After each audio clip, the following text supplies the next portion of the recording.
Wil jij ook werken aan echt succesvolle apps en nog heel veel andere ontwikkelingen die vandaag en morgen het verschil maken? Do you want to challenge and be challenged? We zoeken altijd nieuwe developers. So, will you join us? Check onze site.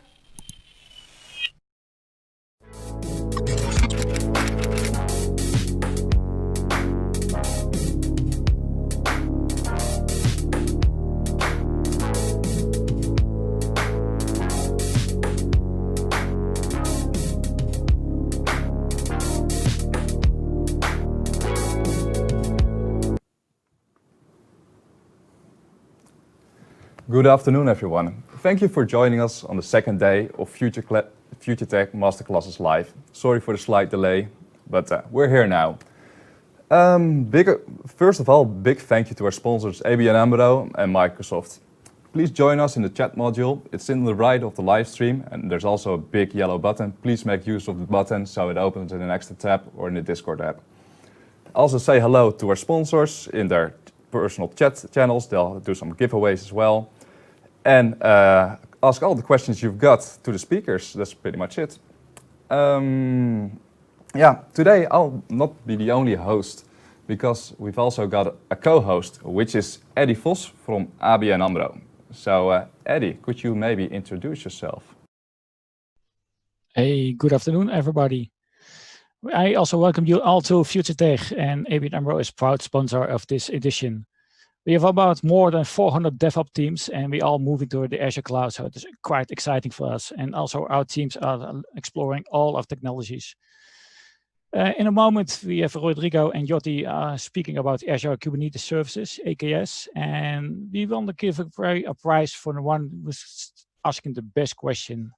And that prize will be a Bluetooth speaker. Okay, it's a little bit blurry, so I know this, but you get an idea. Also, we're giving away goodie bags, like Stijn mentioned, together with Microsoft. Please join us on Discord. There's a good bag channel. Ping us. We send you a private message, and we note your address, and we send it to you. And then I would like to introduce you to Jotti and Rodrigo, and have fun with their session. Good luck. All right. Let me start sharing my screen.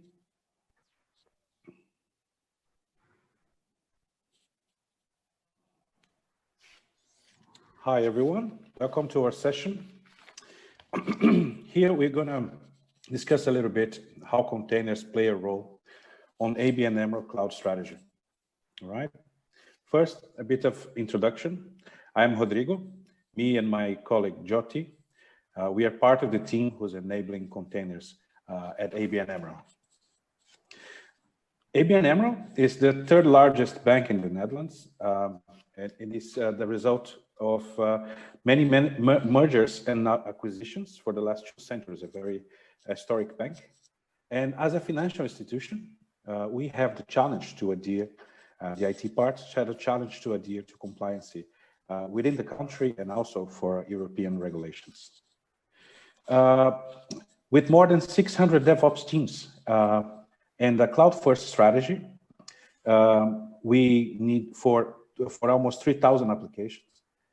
We saw containers as a catalyst for innovation and also helping other factors like fast time to market, deployment velocity also is increasing. The IT infra reductions because you can have a higher density in your environment for servers. Also operational efficiency because you're looking in the same way to manage the full environment. And of course, portability makes easier for you to port a container around cloud providers and also for on-premises. Okay, so we looked into containers. We saw there's a good idea, so how to enable that, right? Containers at scale requires orchestration. And within the options within the market for container orchestration, we selected Kubernetes to be the standard orchestration. But enabling Kubernetes brings several decisions to be taken. So this is an overview of the Kubernetes ecosystem, a little bit more than that, but it gives you an idea the types of decisions you need to make when you're selecting what types of enablements you want to do as your standard environment, right? There's several options that offer functionality and integrations. You feel, when you look at this and the options that you have, you feel like this little guy here, knowing, oh, what steps should I take a deeper step? Should I go? How do I make my choices work on, right? So facing this reality and having the need and the willing to enable containers and Kubernetes, the bank created a team called Stratus. This team is in charge of selecting the tools and creating standards for the bank the bank-wide on how to adhere to the standards and how to enable and making decisions at only one point. Otherwise, every DevOps team would have to make their own decisions on enabling, right? As part of our goals and responsibilities, what we want to do. We want to deliver a solid container platform. We want to keep in mind the lifecycle management for this environment. We want to have the goal to use more reusable components as possible. We need to adhere to security compliance rules because we are a bank. We are considering sustainability wherever possible, right? And also the function of this team is also to consult and supporting the teams who want to enable containers and the orchestration, right? As a result of this, after the creation of the team, we looked into the options for the market, and we created a product called Managed Container Platform. This product, it's based currently on Azure Cloud. We have an option also for AWS, but strategic for the bank is Azure at the moment. And after several experimentations, POCs, talk with the vendors, discussing what are the best of breed and fit for purposes components, we selected, as you can see on the screen, we selected for our runtime. We are using Docker and underscore Moby. Moby is the container runtime that we have on AKS. We are using Helm for package management. We are using Prisma Cloud Compute for scanning and real-time protection of the nodes. We selected also Open Policy Agent, OPA, to enforce compliancy at Kubernetes level. We selected HashiCorp Vault to keep the secrets within the cluster environment. We are using Terraform to support our infra-as-code approach. And our ingress is Nginx based for layers 4 and layer 7.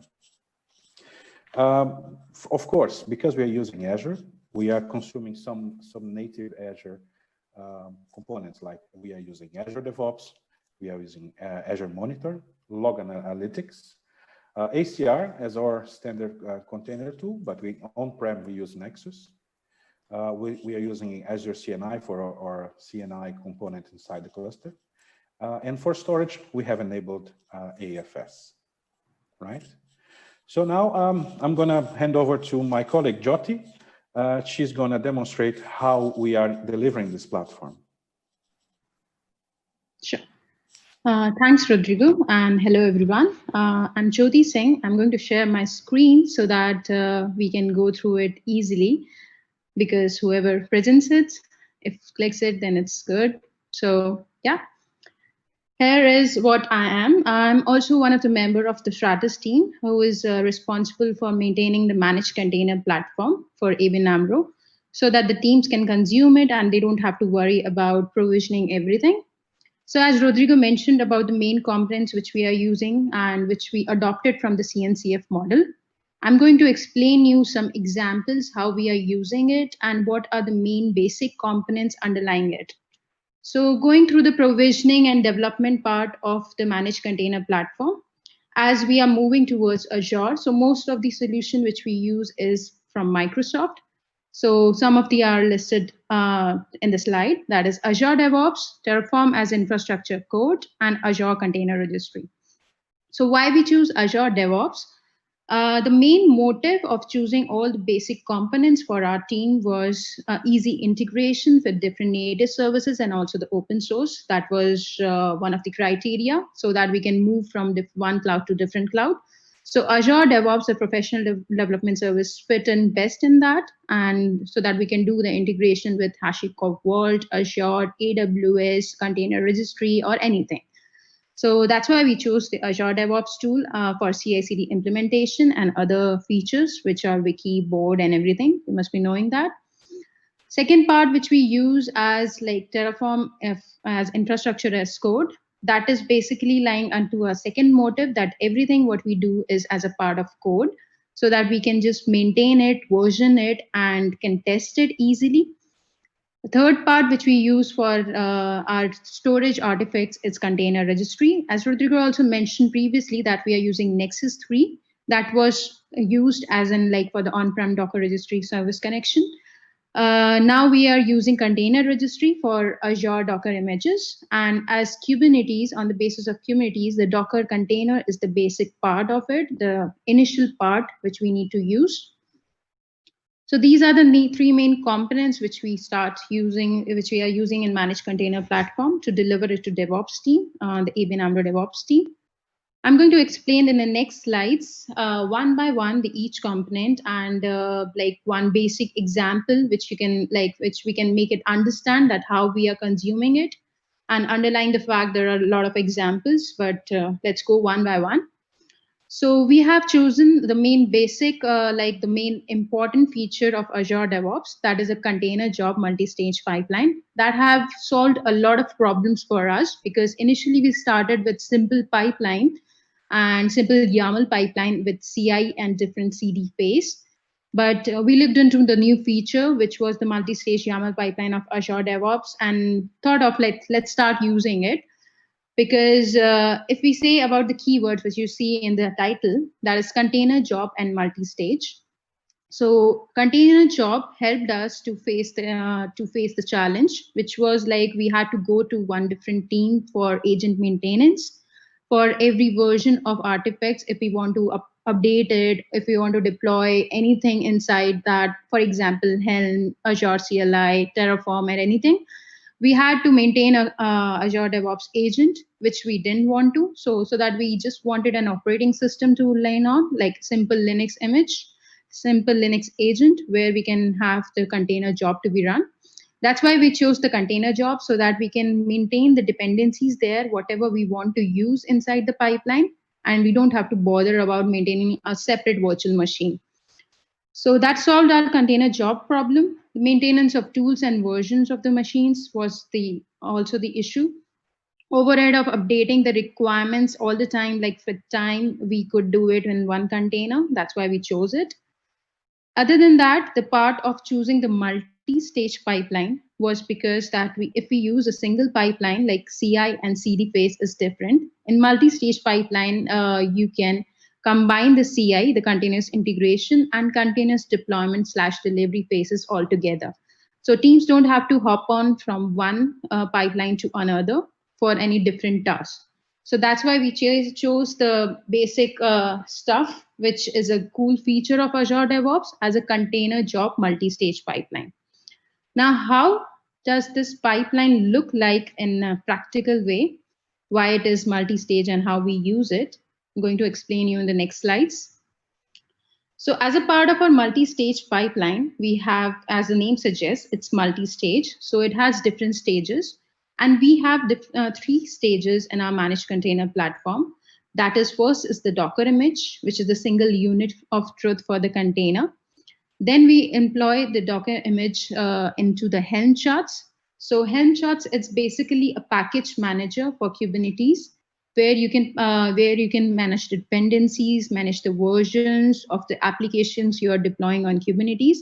So that is the main component which we deploy on a managed container platform, and all the components which Rodrigo showed in the diagram, like for example, Nginx ingress controller, open policy agent, role-based access control, all these components which we provide to DevOps teams are in the form of Helm charts. So that is the second component for us. And third stage for us was the Terraform pipeline. So as I mentioned previously that we are using Terraform as infrastructure code.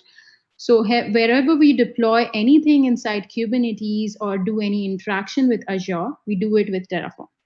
So here goes the first stage of our multi-stage pipeline, where we create the image and do the semantic versioning of it.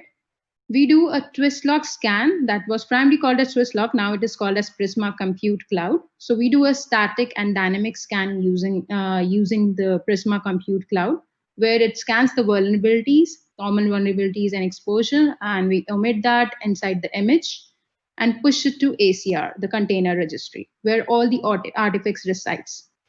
Second stage of the multi-stage YAML pipeline is the feed-in from the first stage. That is the Helm CI pipeline. So as I mentioned already, like the chain goes from the Docker container image to the Helm charts to the Terraform module.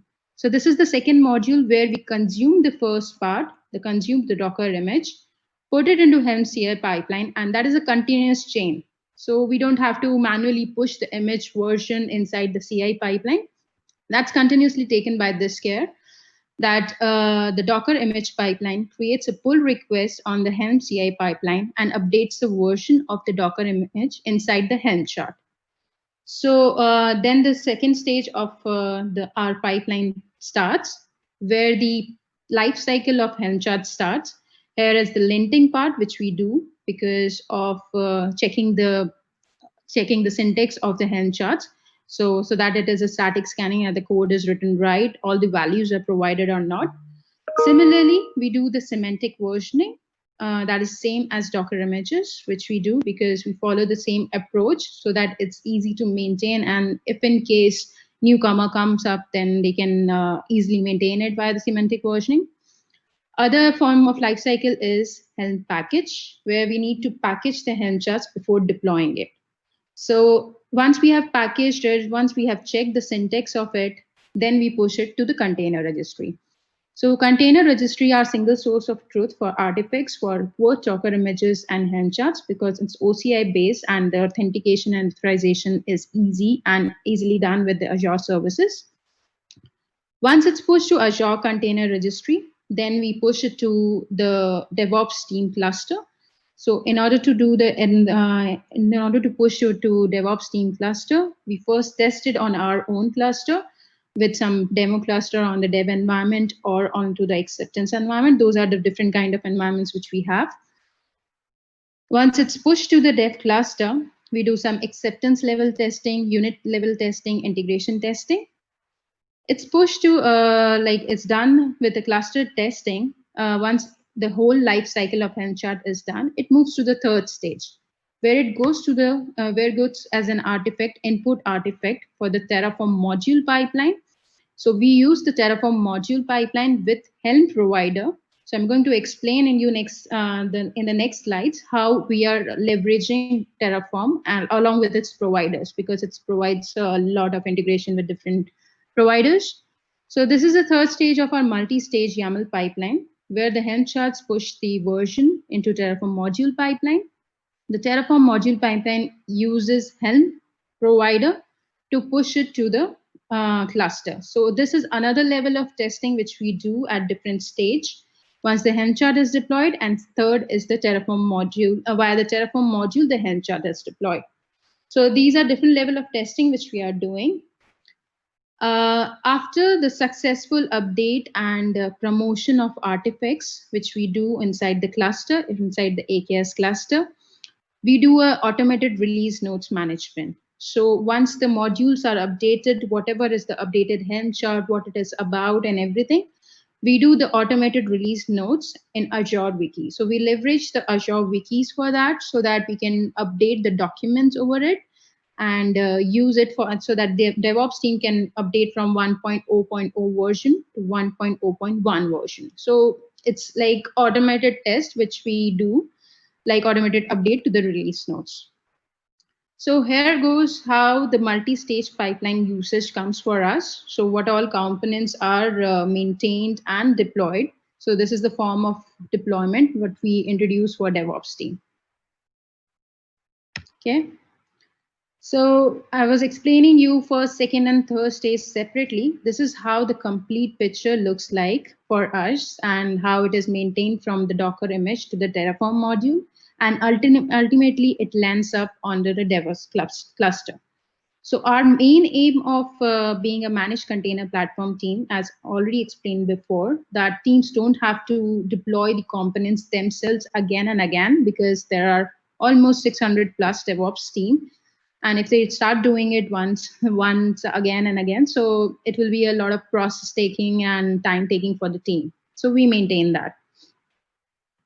Second main component which I wanted to describe was Terraform. So Terraform is basically a very interesting tool for infrastructure as code, and we highly recommend using it because not only it's like privileged and it's accessible and it's usable by a lot of team, but we have actually seen the advantages of it.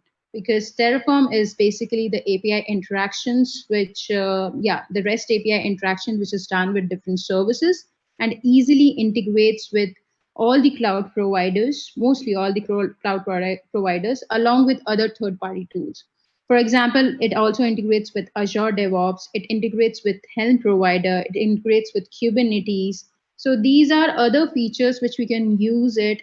And initially, we have seen as well that the use of Terraform provider with info blocks for IP ranges. So definitely, if you want to do any integration using Terraform and deploy the code, then you can just find a provider with the open source community and deploy it. So we have found it very interesting. That's why we are using Terraform. So I'm going to describe you later on one example how we are leveraging Terraform for infrastructure as code. So for now, for maintaining the managed container platform, we are using these 4 providers in order to consume Terraform and do our activities. And later on, maybe we'll be including more providers in it. So these are the ones of Azure DevOps for interaction with Azure DevOps and Azure services, along with Kubernetes cluster, and Helm provider to deploy the Helm charts inside the AKS cluster. Kubernetes for doing the Kubernetes kubectl if you want to replicate it same as what kubectl does inside your cluster. That is done by the Kubernetes provider. Azure RM provider, we do it for Azure services. If we want to create any service inside Azure, we use the Azure RM provider so that you can maintain the same integration, maintain the same source and same tool, same code for everything. Azure AD is the provider which we use for any authentication to Azure Active Directory. In next slides, I'm going to explain one example other than the AKS cluster and the managed container platform, which we provided to the DevOps team, we provide different modules to the DevOps team, whichever comes up, like whatever is their backlog request and everything that comes up. So I'm going to explain you in further slides one of the main example, which was a good use case for the DevOps team. So if you can see from the diagram, it says as a namespace module, but how did it come into play? Because we had a backlog request from our DevOps team that I want some kind of isolation within a cluster so that I don't have to deploy 3 different clusters for 3 different kind of application. For example, front-end module, back-end module, database module. So the teams wanted an isolation between the 3 modules. One team is the front-end team, second team is the back-end team. They don't want the front-end team to deploy it to back-end teams' namespaces. So that was the consideration, that I want an isolation between the namespaces so that I can only manage, my team can only manage that, and the other team can't interact with it. Like from the redexes, it's fine, but not actual deployment or actual modification. So that was the consideration while constructing this module, and like how we can isolate it.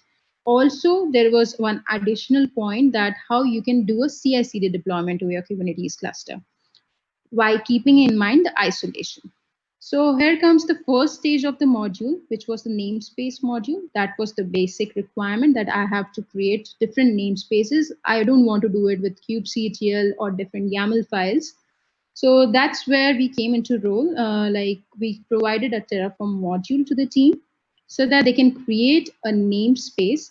This root module is the one which calls the namespace module. So you can deploy the namespace using the namespace module.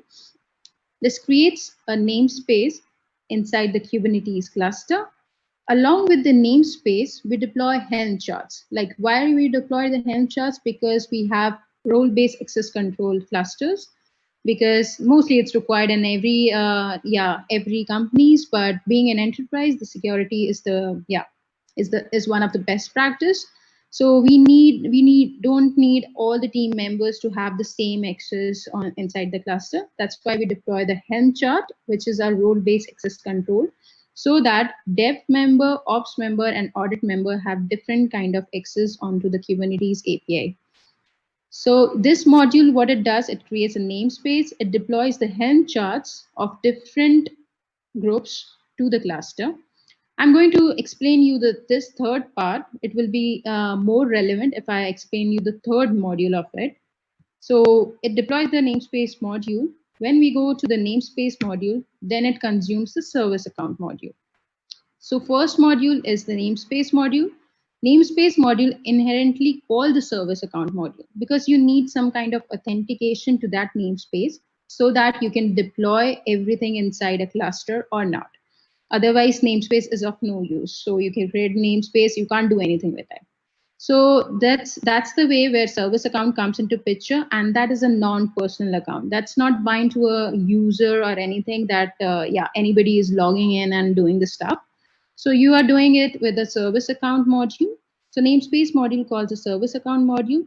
It vice versa get all the details from the cluster and creates a service account inside the cluster. Again, third part, I'm going to explain in the further slides.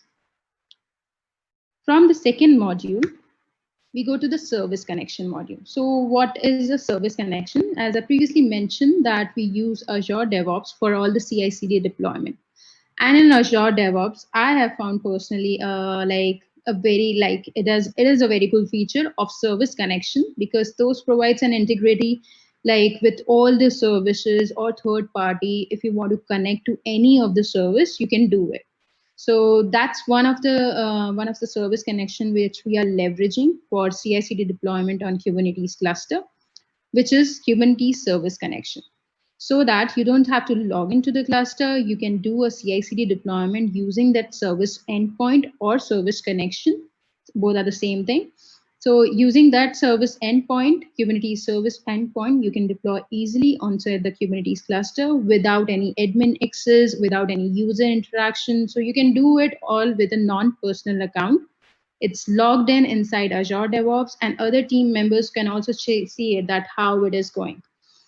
So this service connection module is called by the service account module, which is the second module, in which we create the service account for authentication.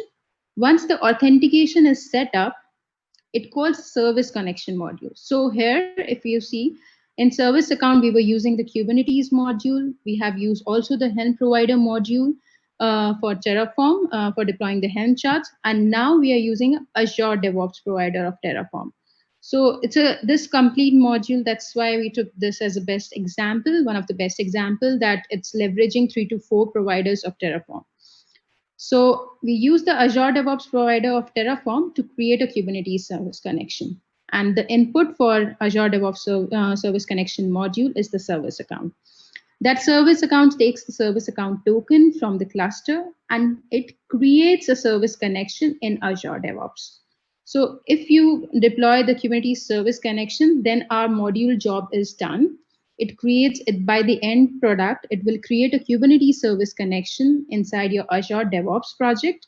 Once you have that Kubernetes service connection, you can use it for CI/CD deployment. So you can just create one YAML pipeline simple. That is the one which we provide differently for application deployment to our DevOps team. So that using that service connection, Kubernetes service connection, they can effectively deploy on their namespaces. So here we achieved everything, like the isolation of namespace is done, authentication is done on the basis of namespaces, and also we provide the CI/CD connection so that they can do a continuous deployment inside the cluster. So if you see the crossed lines here, then it represents that if the team B within the same grid, we have a grid and block structure within ABN AMRO. So within one grid or block, within one grid, there are different blocks. So different blocks might be doing the same thing, they do the different thing. So we consider them like as shown from the example, we can consider them as team A and team B. So team A will be able to deploy only on team A namespace. They won't be able to deploy on team B namespace. So team B can do the same setup. They can just call this root module as a namespace module, underlying from first to second to third that we are maintaining ourselves. So to DevOps team, it's only this module which is available to see. And if they even want to use it service account for default namespace, they can directly call the service account module. But to make it simple, we just expose the namespace module to the DevOps team. They use it, service account is created, service connection is created, and same setup, team B can use it. Once team B has set up the service connection inside Azure DevOps, they will be able to deploy only to their namespace, not to team A namespace. So that's how we achieved the isolation of namespaces and service account and service connection for a DevOps team. So likewise, we create different modules for teams, which is helpful for them to go ahead with Kubernetes journey, because somehow Kubernetes, it's like if you even maintain the infrastructure of it, and then even if you do the application deployment, it's quite a little cumbersome. But if you provide a package and something, then the teams can consume it and concentrate on application deployment. So that is how we use the Terraform as infrastructure code for maintaining our managed container platform. So these are the two components which I wanted to describe, and underneath this scene, we are using AKS and everything. Obviously, it's there. That is the root of it. So this is how the whole setup looks like for namespace, service account, Azure DevOps service connection, and how eventually it lands up on the team A and team B setup. Okay. Apart from doing the code deployment and creating managed container platform, we faced initial failures because going to explain like my colleague is going to explain what all lessons we have learned. But one of the main lessons which we learned initially was like we delivered the code, we delivered managed container platform, but somewhat it was like we didn't have the faith on it. So we started looking up like, yes, obviously as a DevOps team, we should do the testing as well. So proper testing should be done for all the components before delivering it to DevOps team. We were doing manual testing, but as a team, we don't believe in doing the stuff manually. So initially there was stress to move to Azure and everything. So we started up quick. We left the testing part, but after a while we realized that testing is very important. So we should go ahead and implement it. For that, we had some research. How can we use some kind of framework which is fitting all our requirements? All requirements as in like all our components, be it Docker image, be it a Helm chart, be it a Terraform module. So we want to do testing at all levels. So that's why we went to, we experimented a lot with conf test, OPA test, Terra test, everything. So we chose Terra test as one of our framework to do the testing for all the modules. Modules like I would say the Helm chart, Terraform, Docker images. Why we chose Terra test? Because it's actually it's actually very easy to use, and we have expertise in our team with the Go language. So it's based on a Go library where you can create different libraries and helper functions if the test is increasing or it's repeatable use in different modules. So it was easy to go, and also an easy integration with Terraform and also the Helm charts. So in order to use an integrated form of testing, we chose for Terra test, and we implemented it for all of our testing inside the pipeline. And how does it go? Apart from the open policy agent, which we already use for compliancy check inside the cluster. So I had to talk with about a lot of stuff that we did it with pipeline and Terraform and everything. This is how, in simplification, how our overall view looks like for a managed container platform, that we deploy the Azure services, we create the Docker registry service connection to interact with the container registry. We have container job pipeline, which deploys the components on Kubernetes. And these are some of the components which we derive and deploy on the cluster. So that is how the managed container platform journey till now is there on Azure. We are developing more ingress and egress pattern for the team so that they can consume it out of the box and they don't have to worry about it. So I will hand it over to Rodrigo for sharing some lessons learned. So yeah, please. All right, so as you can see, we're having fun, a lot of fun working on Kubernetes and enable that for ABN AMRO. So what we learned so far is that we keep a focus, we focus on the minimal viable product and then enhance it with interactions. You can go further. Yeah, also, yeah, you can go for all, that's fine. Yeah. So also we see, we don't like manual process. We want to automate the hell of everything and we want to make it consumable. That's the second part that we have. Interactions, listen to your customer, look what they need, and enable as much as possible within keeping the product viable still. And of course, we learned a lot from our failures. So of course, we never fail. We are a bank. We never fail on production. We never do that. But we have no problem on trying something new, experimenting, and etc. This is what makes us have a better view or within the options that we have within the Kubernetes ecosystem, which is very big, right? So don't be afraid of fail or try harder. That's the message that we have. So that's basically our presentation, and we're going to open for questions now.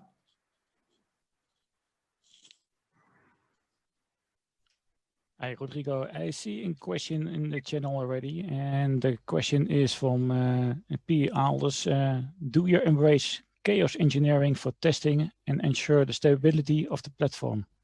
It's something that we already discussed, and it's to be introduced on our environment as well. Something that we looked into for the platform, ensuring the platform can support the CA rating 111 that we are aiming for, and so on. But it's something that we keep in our mind as well. Yeah. And maybe you already answered the question from Boris, but maybe you can tell also to the audience. The question from deployment and mixed teams. Yeah, so Boris and Doven had a question. Do you have any suggestions on how to implement for mixed teams, front end and back end, whilst keeping the build and release times low, right? So when you go for Kubernetes, you are in control of what type of isolation you want for your deployment. So if you want to isolate processes, there's a way to do that. You can do that with namespaces. If you want to isolate the network part, you can do that with the network part. So Kubernetes is very flexible. That can help you perhaps to achieve that. As he said on the second part, perhaps moving into microservices can help you leverage and reduce your time as well. Great. I have a last question because of the time. Vincent is asking, you're using HashiCorp Key Vault, and why not the Azure Key Vault? Do you want to take this one, Jyoti, or should I? Sure, I can go ahead, no problem. Yeah, actually, we started with Azure Key Vault as a native solution, but we went into HashiCorp Vault with certain reasons because of dynamic secret rotation. That's what you can do it in Azure Key Vault for certificates and secrets, but it's way easy and automatic in HashiCorp Key Vault. And we wanted to do a central secret management. So that's why we chose HashiCorp Key Vault. And there are other advantages as well. With Key Vault, you have to integrate and do the features from Azure. But with HashiCorp Key Vault, it's an easy integration as well within the cluster. And teams can follow an integrated approach. So some of the reasons which were like Azure Keyword is indeed a nice like service to use it, but yeah, overcome like static and dynamic secret management all was done with HashiCorp. So that's why we are using HashiCorp Vault. Okay, thanks for your answer. I hope Vincent knows enough now. Given the time, we're going to a break now, and I would ask the audience, if you have any more questions, please join Discord and join the channel, talk to Jordi and Rodrigo, and they will be there till 6 o'clock to answering our every questions. Stijn, can you take over? Yes, I can take over. Thank you very much, Jotti and Rodrigo, and Eddie, of course. And thank you for watching. This was the first session, as Eddie announced. We'll have a little break now. It was scheduled to finish now, but we're gonna have it from now until 5:45. So please make yourself comfortable, grab a drink, and then we'll see you really soon with Gianpaolo Santapaolo, who's gonna talk about gRPC is the new WCF. What it exactly means, what you can do with it. You'll learn everything about it after the break. See you soon. Thank you.